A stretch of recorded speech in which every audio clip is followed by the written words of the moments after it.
I know you're going to be asking me questions, but I do want to talk a little bit about Chief Shingwauk before we get into it.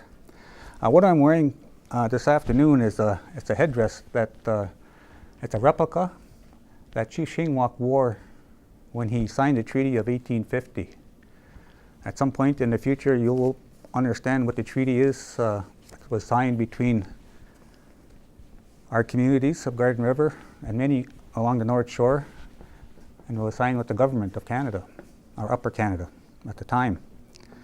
And the treaty, we were supposed to live side by side and share the resources of the land. Like the trees, when you cut down a tree, we should get some money from that, like the government does.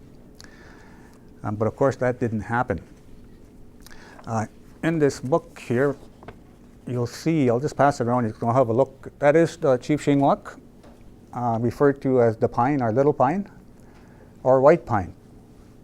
And that's why you have people on Garden River today, their last names are Pine. Chief Shingwauk, he fought in the War of 1812 to 1814.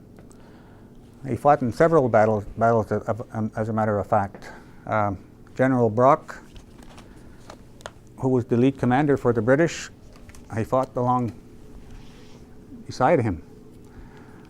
We do have an elder in Garden River by the name of Dan Pine Jr., who tells the story of General Brock giving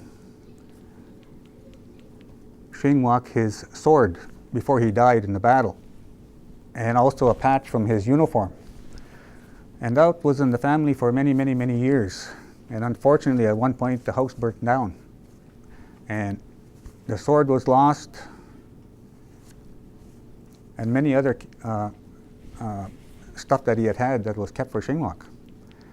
I'm told today that somebody may have picked up that sword because it shouldn't have burnt. It should have been maybe badly damaged or whatever, but somebody must have went back and found it and took it and sold it or did something to it. We don't know for sure. We don't know where it's at.